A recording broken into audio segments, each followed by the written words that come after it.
Pivot your business now. My name is Dana Horwitz, and I am the Director of the Community Integration Division here at Nefesh. We are so proud to be providing programming for Olim by Olim. Please note that the format of this program will only allow the participants to see the speakers. All participants are muted and unable to unmute themselves. This program is being recorded and live streamed on Facebook. All right, let's get started. Many individuals and organizations of all sizes have been forced to pivot in the recent months. I recently came across a fantastic article in the Jerusalem Post about Corona entrepreneurs who had some fantastic stories, and there were some great stories there about small businesses and organizations that pivoted successfully during this time, and a special business coach who helped them do so.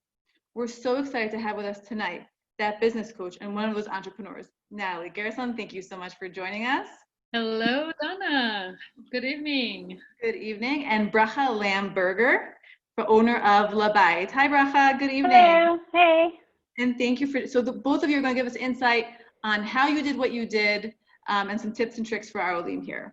But also recently, the head of a well-known Jerusalem NGO reached out to us with her own special story about programs and pivoting that she did within her own organization.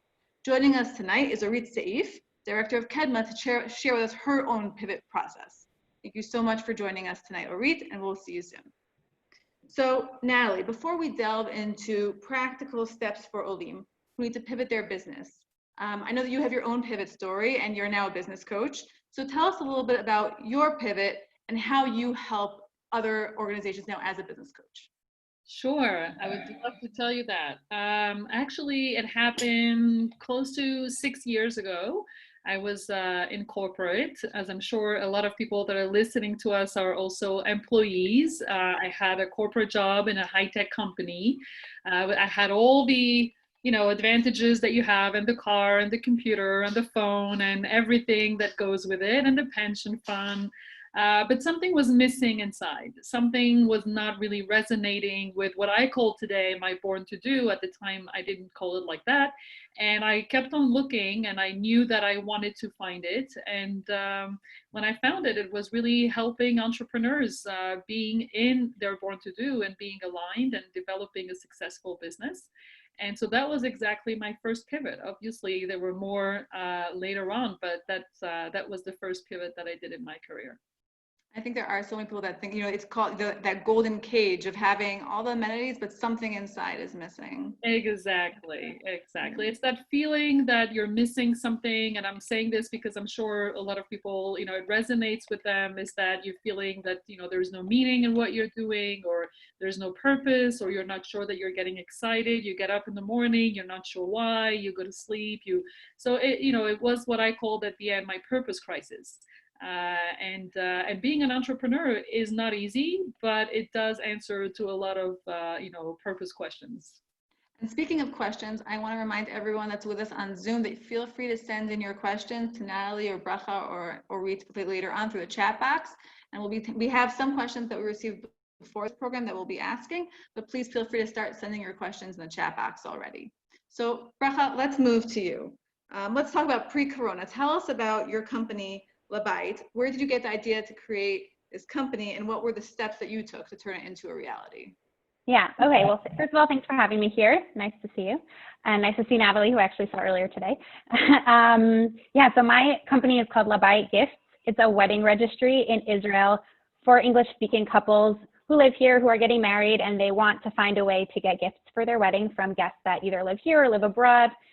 So they go onto our website, they create a list from our thousands of items that we have here. They send it out to their guests like a wedding registry for those who are familiar.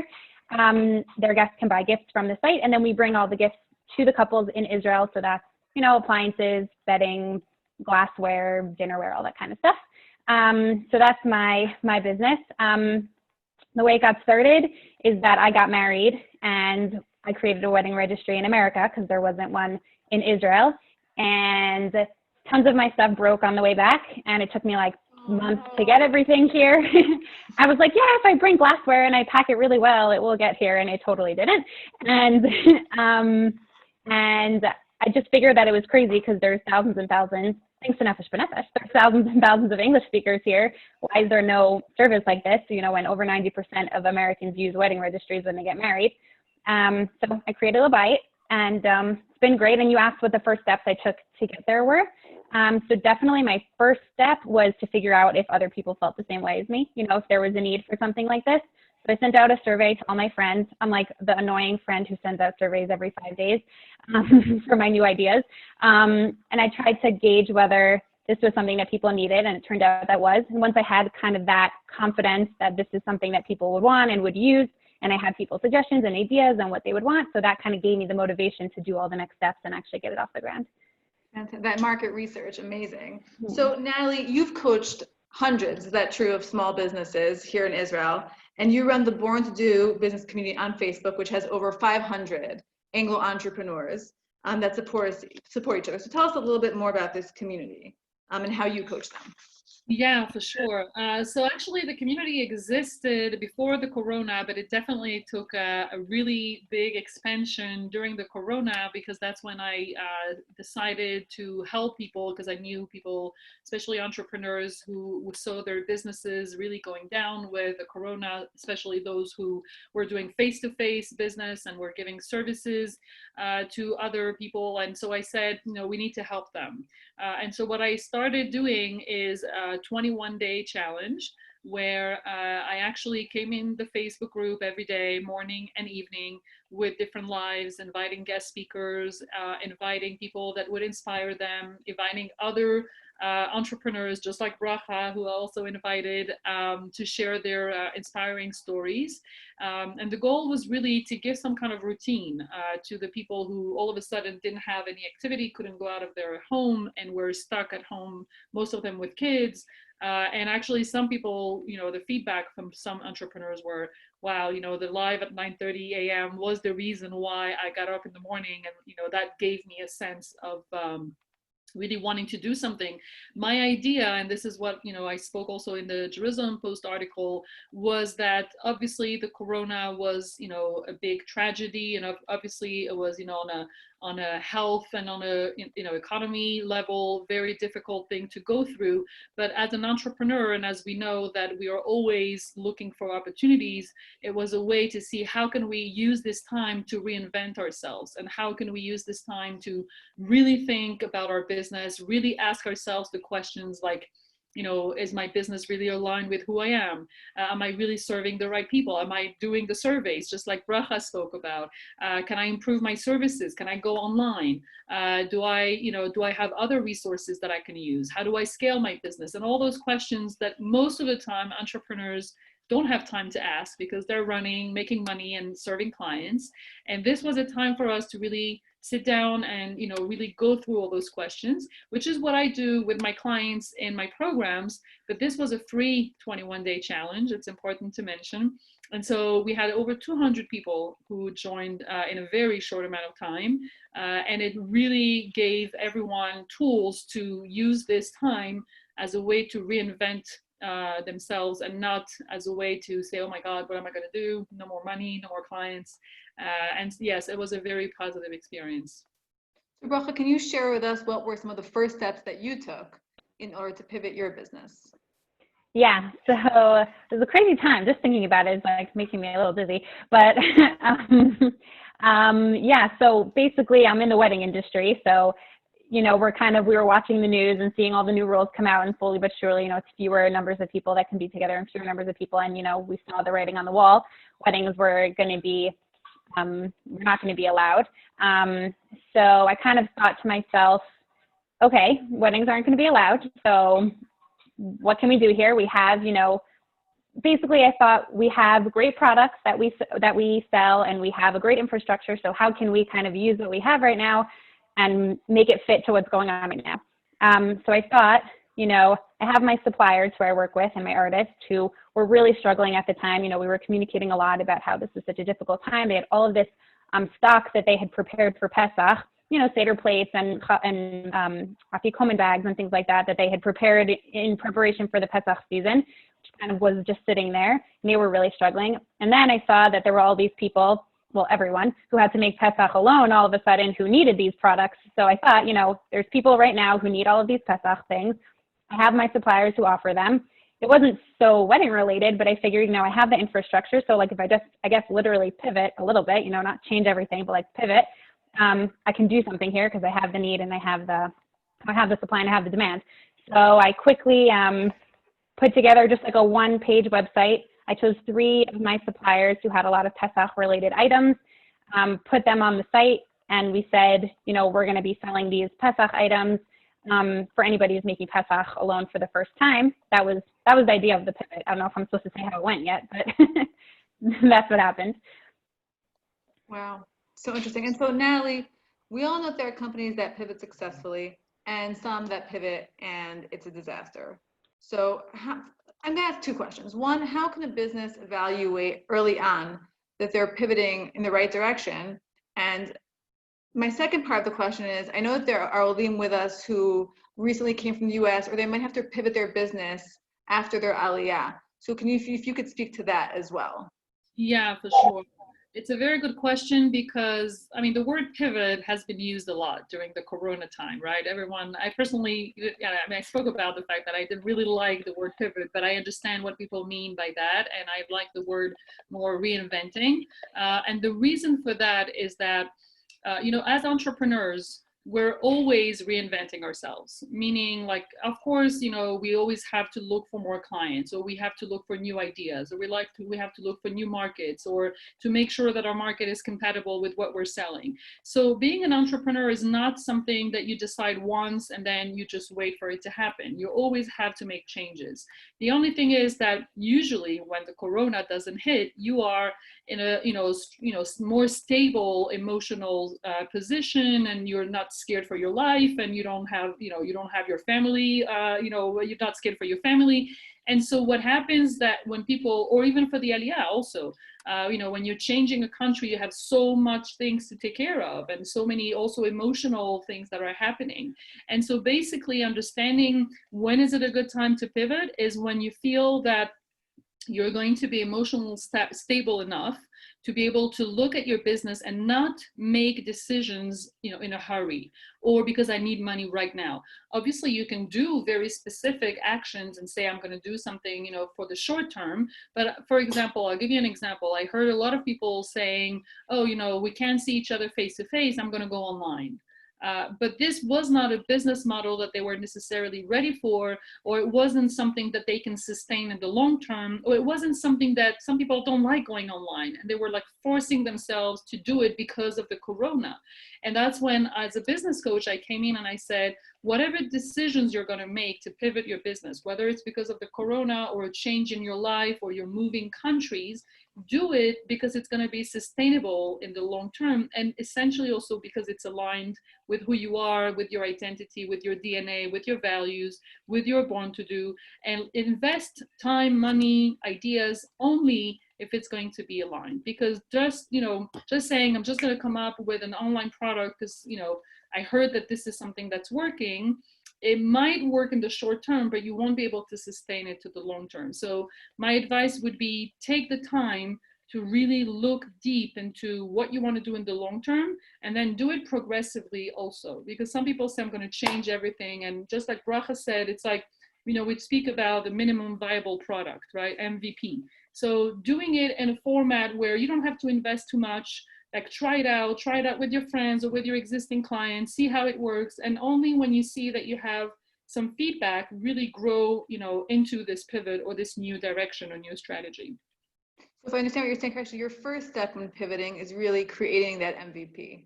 Yeah. And seeing the response to it. Yeah, but I would say the first step is making sure that you're doing it not just from an opportunity standpoint, but also from an alignment standpoint. Because opportunity it takes too much work for someone to really invest in a new direction. If it's just going to be for an opportunity, it might not be sustainable. So really check that this is aligned with your values and with who you are and what you're selling and what your market is expecting from you. And then work on an MVP that is not going to take too much of your resources or your time, so that you can check it out. And then only then, just like Bracha, explained, really see how you can expand it and grow further. And now, if you don't mind me asking, because I feel like many of the pivots that I've seen actually have been to move online. Can you give some example of pivots that you saw that weren't necessarily moving online, maybe other creative ideas that you saw entrepreneurs have? Well, it's true that well, let's put it this way. There is moving online and there is using online tools to move your business, right? So for example, a lot of people said, I'm going to create an online course, where it wasn't necessarily the idea of creating an online course, but just quote unquote, which is not just, but just using Zoom instead of face to face.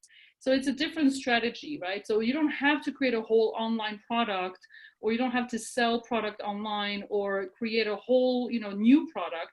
You can integrate some of the live dimension, some of the online dimension in your existing business, right? So I have an English teacher who was teaching face to face.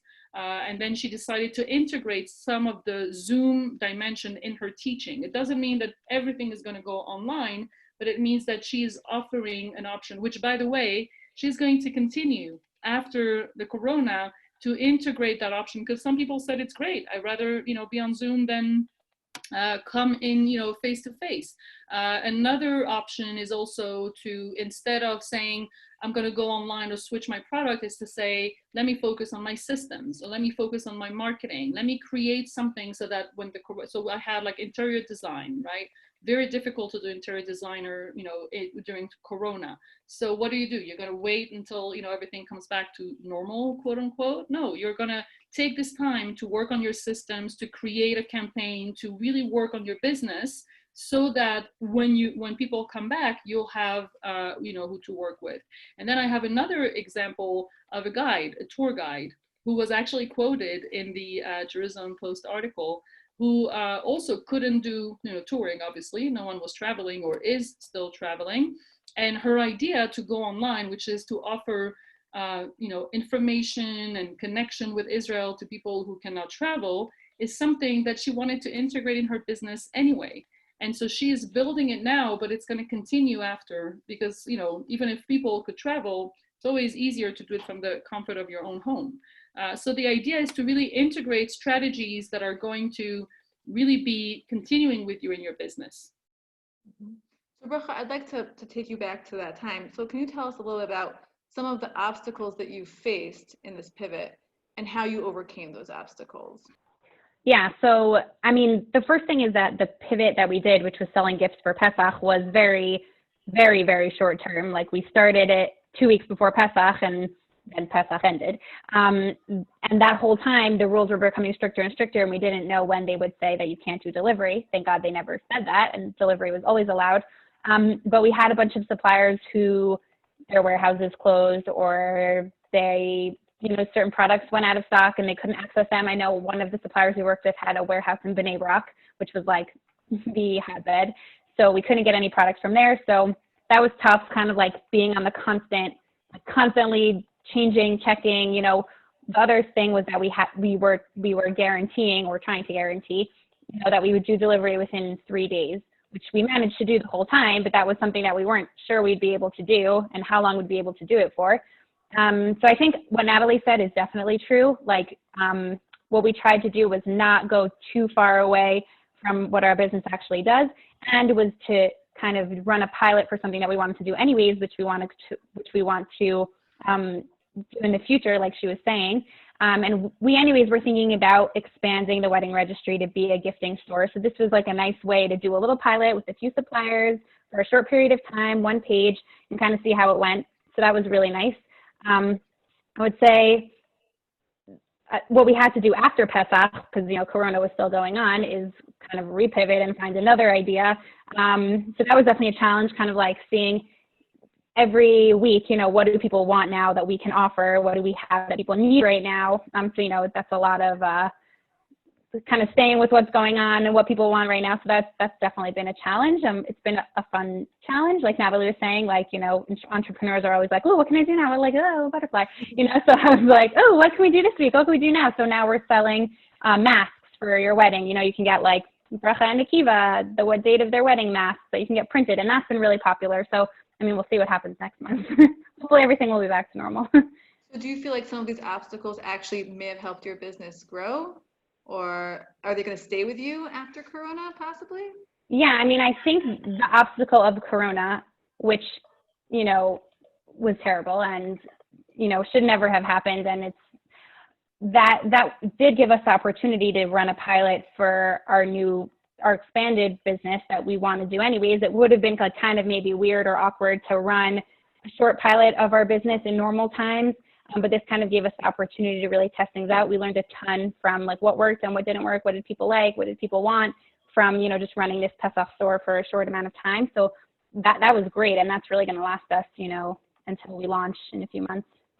Fantastic. And Natalie, we spoke beforehand a little bit about examples of businesses that didn't move online, but can you give us some of the most memorable pivots that you've had, and why do you think what made them so successful?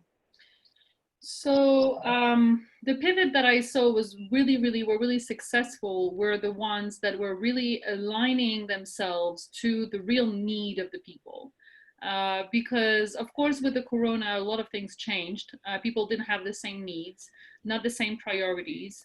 A lot of people said, oh, it's Corona, so there's no more money, right? No one is going to spend anything on anything, right? That was a big belief that we had to fight, quote unquote, with entrepreneurs, with, you know, saying, I'm going to stop selling what I'm, you know, selling because no one is going to buy what I'm offering. No one has money. And then we have a product like Bracha was saying, which is a mask with your logo, and then all of a sudden people are buying. And so the big lesson for the people that had a successful pivot and that really did it the right way was not really focusing on what they wanted to sell, but what did people really need? And really like focusing their mindset and their focus on and their strategy on, okay, the Corona has changed now the equation, that changed the structure, the context, you know, everyone is thinking differently. And so, for example, a lot of people had more time on their hands because they were at home. And so what do you do when you have time? You go online, that's true. But then what do you do? So when I did my 21-day challenge, I actually really wanted to help entrepreneurs, and it was really a way for me to share, you know, what I'm doing with people that are paying for programs, but to share also some of that with people that, you know, would come every day on the Facebook. I didn't think, even myself as a business coach, I didn't expect it to be such a success. And the reason why it was a huge success was because people had time. People were home and they could log in at 9:30 every morning.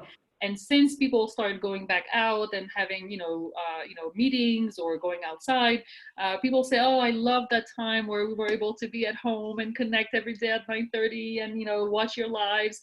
It was like a nostalgic, you know, oh, it was so nice. Of course, I mean, you know, there's always good and bad in a situation, but, you know, looking back, having this time in your hand where I was giving content, people had time to watch, people were home, were available, were hungry. So we saw all the Zoom classes, you know, the yoga classes and the dance classes and the, you know, all those things that started, you know, popping out. And then we also had people that said, oh, so now I have time, so let me register to an online class. Let me learn something that I wanted to learn for a long time. So all the businesses that were able to say, okay, let me see what people really need and not focus on my way of looking at things, but let me really receive the feedback and understand what they need. It's always the same thing. When the offer matches the demand, then people are willing to pay. And there's no such a thing as people don't have money. It's not true. They have money for what they need, which is a very good lesson for regular time, not even Corona time, because it's the same thing. People have money for what they need. And so if they don't spend the money, it means that your service is not matching what they need. So I felt that it was a very good lesson for an entrepreneur to learn and to watch and to say, okay, so I really need to work on my ideal client. I really need to work on my offer. I really need to really find what is the pain point that my client has and how can I answer and really give a solution. Like, can you just give some examples, you know, to the entrepreneurs who are in the audience? How does an entrepreneur go around finding those pain points or creating those surveys? Can you just give a few examples of how someone could do that? For sure.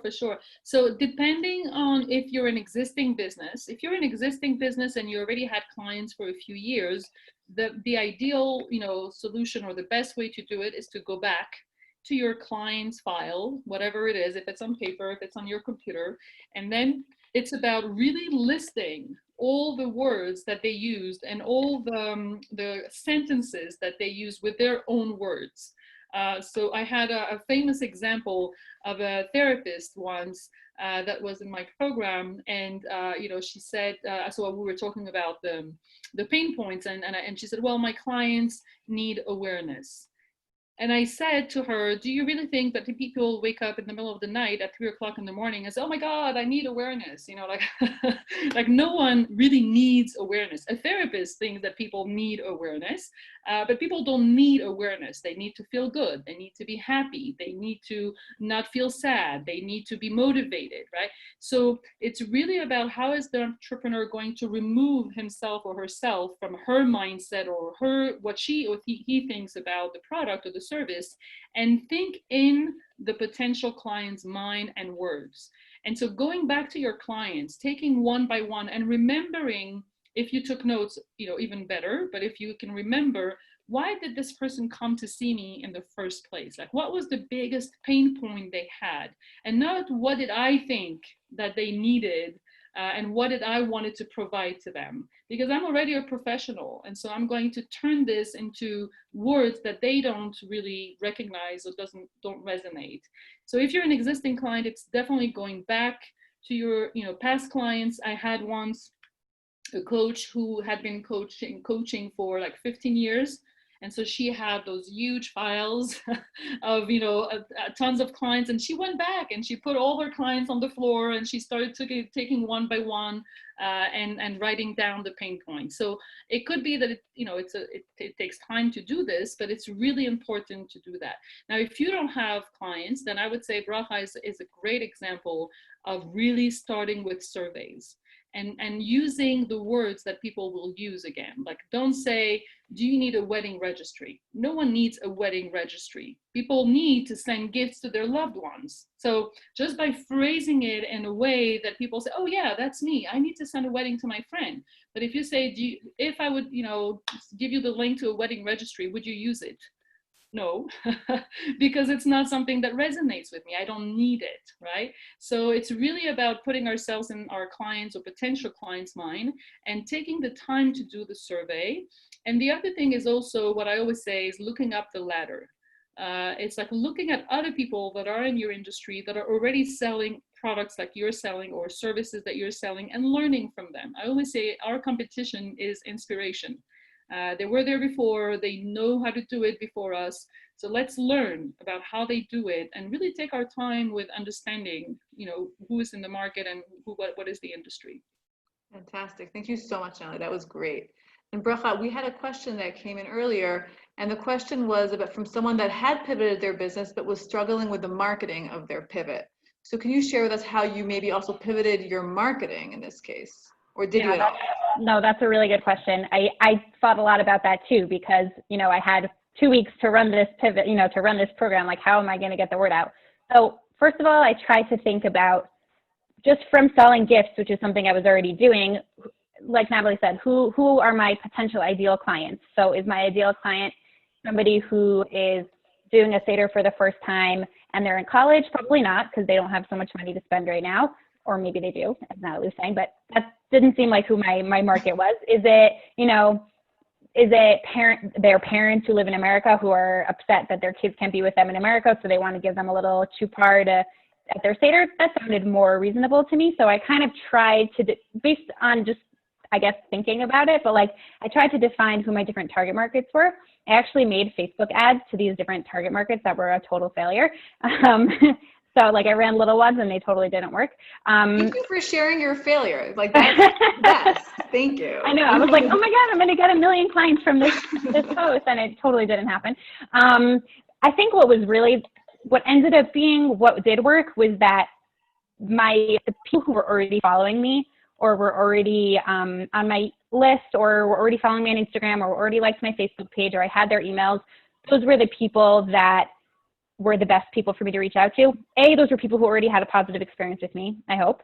And B, those were people who were either had loved ones in Israel because they bought wedding gifts for their loved ones in Israel. So that's exactly my target market.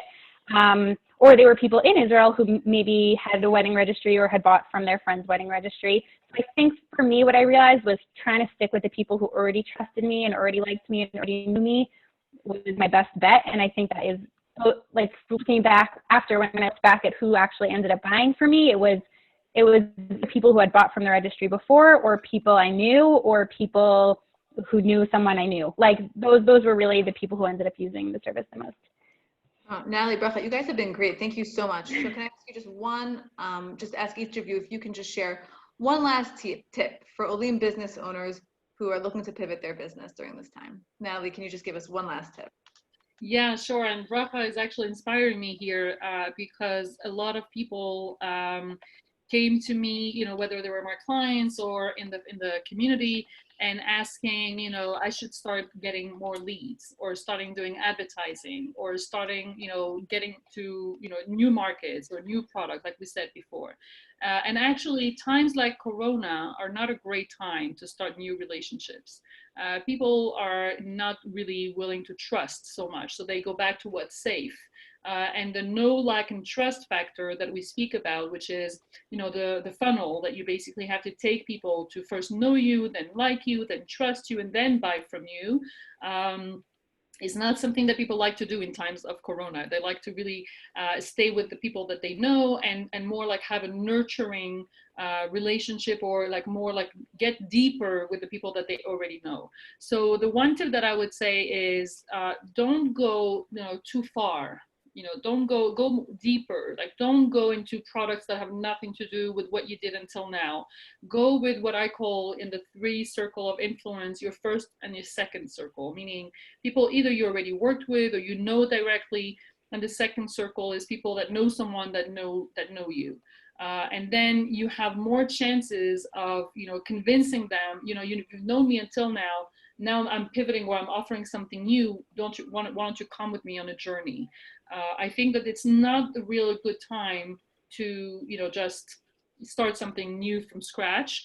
And also, I think that people in this, the deeper level that we can go to is where you're going to find your ideal client. It's really where you're going to find the match between who you're looking for and who really needs your product. So I would say, you know, we always talk about the difference between lead generation and lead nurturing.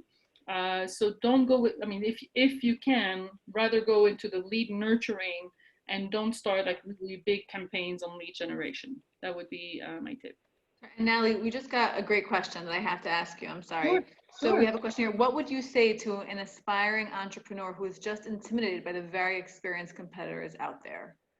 Ooh, that's a good question. I would say try to read their autobiography and see and look where they started. You would be surprised, because every experienced entrepreneur, or inspiring, however inspiring you are or experienced you are, you all, you know, everyone had to start somewhere. And I would say also getting self-confidence into your unique brilliance, because we all have our unique gifts that no one else can share, our unique stories, our unique experience. And even if everyone else around is experienced and very inspiring, you're going to be the only one being able to inspire your audience with your unique brilliance. And everyone had to start somewhere. So you have to step into your greatness. That's what I would say. Fantastic. And Bracha, one last tip. Yeah, so I would say something that I tried really hard to do. I think I read this somewhere and I thought it was an amazing tip, so I'm just passing it along. It's not an original, but definitely if you're switching what you're doing a little bit, or this is how I felt when I switched what I was doing a little bit, I tried really, really hard not to neglect or forget or ignore my current clients. So for me, you know, I had all of these couples who I'm in touch with, whose weddings were canceled, who were going through a really hard time. It was really important to me, you know, as a person, but also as a business, to be there for them when that was happening, to talk to them about that, see how it was going, share my own experiences, and kind of keep them in the loop with me, or even have them kind of join me on my journey of pivoting, instead of like me like leaving them to go pivot. So I felt that was really great. I mean, we sent, like, at the beginning when couples had their weddings canceled, so we said we'll send, you know, a free gift to every couple who had to cancel their weddings. Well, when they canceled their weddings, that also meant that we lost business, but it was also important for us to show that we're in it with them, we're there with them. So I thought that was that was really key. And now that business is back and weddings are back, hopefully for the long term, you know, it's not like I'm reintroducing myself to my followers. You know, they were with me the whole time, and it makes it much easier to kind of come back into it. Natalie from the Born Do Business community and Bracha Lamberger from Labite, thank you both so much. Thank you for being with us. Thank you. You're very welcome. I'd like to introduce our next panelist, Orit Seif. Hi, Orit. Hi. So for those of you who didn't hear our introduction and are joining us now on Facebook or here on Zoom, Orit is the director of a Jerusalem-based NGO, Kedma, and she has her own private pivot story, which I think is inspiring for Olim to hear and to learn from. So Orit, can you give us a little bit of background about what Kedma is and what types of programs you were running pre-corona? Sure. So first of all, thank you so much for having me. It's a real pleasure to be here. So Kedma was actually started back in 1996 by Rabbi Maury Kelman. And at that time, it was started to address the need in the gap year world, basically to enable students who were studying here for the year to volunteer and give back within Israeli society. When Kedma started out, we partnered with Magen David Adom, with MADA, and ran blood drives. I actually remember being a gap year student myself and attending one of these blood drives. We sent students on Shabbatonim to development towns, Arei Pituach throughout Israel, to Ethiopian communities. We actually were the ones who brought in the gift of life initially to the yeshivot and midrashot all over Israel to run cheek swabbing and bone marrow drives.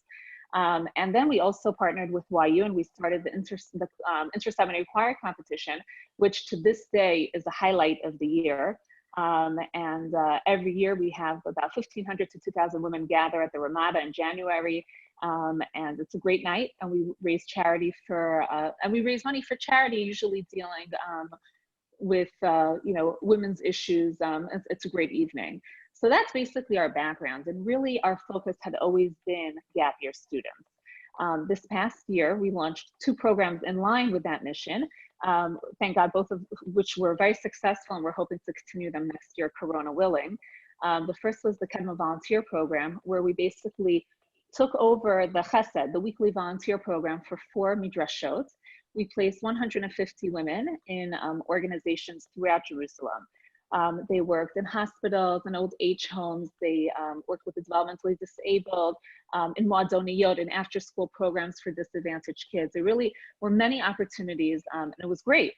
So that's something that we're planning on continuing next year. And the second program that we started this past year was the Kedma Cohort Program, where through applications, we gathered a group of 50 women from seminaries all over Israel who shared a passion, basically. Hello, can you see me? Yes, who basically shared a passion for volunteerism. And our goal was for them to get to know Israeli society through the lens of volunteerism. So once a month we'd get together, and beforehand we had a meeting, and we talked to them about what their goals were and really what they wanted to see out of their year and how we could work with them to make those things happen. It wasn't like from the top down, rather we really wanted to work with them to help them grow that passion. So we went and delivered food to the homeless on the streets of Jerusalem. Over Hanukkah, we hosted a Hanukkah party at a girls' town for Bnot Menashe and girls from disadvantaged homes. In January, we met with Joe Gittler at Leket's warehouse, and we volunteered there, and we learned about the importance of food rescue and feeding the hungry in Israel. We also went to an old age home and celebrated Rosh Chodesh Adar there. So it was really a great year, unfortunately cut short, but that was our focus until Corona. Which brings us to our next question, and I'm sure many people who are watching us and hearing about these amazing programs that you initiated this year are wondering what happened in Corona.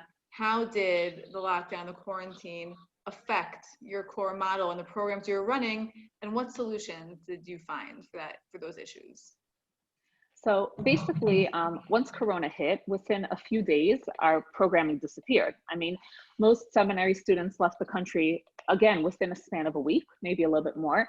And the volunteer organizations that we were working with so closely also closed their doors. Some of them stopped working, and others just stopped having the volunteers come in. So, basically, things just stopped. And at that point, we really had a choice to make. either we were going to put things on pause and wait a few months, see what happens, and hopefully restart things in September, and unfortunately become irrelevant for this period of time, or we could pivot and kind of shift perspective and see what we could do. And that's what we chose to do, because what we realized is, instead of looking at the situation and saying, oh no, we have no volunteers in Israel, we have no volunteers in Jerusalem, what do? We chose to instead say, wow, we have an international volunteer base. We have now volunteers all over the world who are stuck at home with nothing to do, and we're still in close touch with them and very much want to do something. And there's so many things that need to be addressed. And that's, I think, when I was listening to Natalie speak, it really resonated with me, because at that moment, we really took stock of what was going on around us. And we basically said, okay, what needs to get done? And how can we help get those things done? How can we help improve what is an incredibly scary and uncertain situation? So within the first few weeks of the pandemic, before Pesach, we launched the Dial Safta program, where basically we mobilized our International Volunteer Corps, which at that point had actually grown past seminary students. Initially, we just started advertising with the seminaries, with the midrashot that we worked with, and things just exploded overnight. I mean, now our international volunteer base includes gap year students, college students, graduate students, some high school students, and professionals. It really spans the gamut. And that just, the way that our numbers just grew so quickly showed me what a need there was for this. And so basically what we did is we meshed volunteers with older people who were unable to leave their homes due to the risks of the coronavirus. And they check in with them. And I know that a lot of communities had set up like different networks to bring them food and things like that. And this was actually a very different type of program. It's purely to check in, have conversations, see how they're doing. And, it really got off the ground nicely all over the world. And on the heels of that, that was like our guinea pig. We wanted to see how that would work. We, after that, we launched the Homework Helpers program, also evaluating needs, seeing what was coming, what was coming up, what issues were coming about over this time. And, the quarantining it was lasting a long time. Still people feel more limited. Not everybody's kids are in school. In Israel, our children are in school. In America, they weren't. So we started the Homework Helpers program, where we mobilized that same volunteer corps to offer free tutoring help for children from single parent homes and homes that were hit especially hard from a financial perspective by the coronavirus. So it was really exciting to be able to launch those two programs, and I'm grateful that they took off. And I love this story because I think it's so interesting how you not only pivoted what you were doing, but you also pivoted your volunteer base, which was incredible. And I want to encourage anybody that's watching, if you know someone who can benefit from these programs, from Dial Safta or from the Homework Help program, please feel free to contact us at Nefesh B'Nefesh. We'll give you Orit's information. We'll give you information of this program because it's such an incredible service to these Olim here in Israel. So Orit, do you think that these changes will impact your model for the long term? Will these positive impacts stay with you post-corona? Absolutely. Corona was, it is a terrible thing, and it's taking a toll internationally. And we all pray that a vaccine will be found soon. Funny enough, though, it actually had a very positive impact on Kedma. It really motivated us to expand our platform, not just in terms of expanding our volunteer platform, that our volunteer base, that all of a sudden we have this international volunteer base that's not just made up of seminary students, but really our focus is no longer just the gap year students. We've really expanded our focus. So while, as I mentioned initially, the programs that we've run up until now, both the volunteer program and the cohort program, seminary choir competition, we hope all those things will continue next year. That's something that I'm working on now, preparing for next year. That is our plan. But our programs have grown to be, to be so much more expansive. In addition to both Dial Safta and Homework Helpers, which we are planning on continuing, we're also starting a remote Chesed program, basically geared at families, both in Israel and outside of Israel, and also to corporations, connecting them with organizations all over Israel that may not be known to them. Up until now, pre-corona, people want to celebrate a special occasion, whether it was a bar, bat mitzvah, special anniversary, sometimes they would come to Israel and, and have like chesed opportunities here and bonds and have a special family trip, which was really special. It's unclear to me how much that trend is going to be continuing. So we still want to enable people to invest in Israeli society and get to know the many wonderful organizations here. And we basically want to connect both individual families and corporations that, whether in Israel they want to do a Yom Kef, or in America they want to connect with a nonprofit here. We want to be able to connect them so that, again, enable people to invest in Israeli society. We constantly get people asking for, how can they volunteer? So I'll be sure to send some of them your way. That sounds like a fantastic. Please do. Please do. So, final question, Orit. What I think the nonprofit sector has had its own challenges. So what words of encouragement can you give to other Olim who are in the nonprofit sector at this time about redefining their work? So I think really, I think two things come to mind. I think the first is that really looking for partnerships, wherever they might be. I mean, I can tell you that both Ala Safta and Homework Helpers would not have been successful had we not formed partnerships, important partnerships with organizations all over the world. In New York, for example, we partnered with JASA, Jewish Services for the Aged. Through them, many of our volunteers have been matched with elderly people who really rely on their phone calls. In the UK, for example, we've matched through Gift UK, our European volunteers with both people who are older and mentally ill, people who can't leave their homes, and they've been matched with our volunteers. So those are just two examples of important partnerships. I think it's always important to look outside the box and look at the different resources that are available. But beyond that, and really on a personal level, I think that something that was never stressed enough to me throughout my career is the importance of finding a mentor. And this is especially true for new Olim, a new Ola, and somebody is, again, not just a new Ola, but also as a woman. Entering a new workforce, especially during uncertain times, is scary. And I think it's always helpful to look to others for advice and some guidance.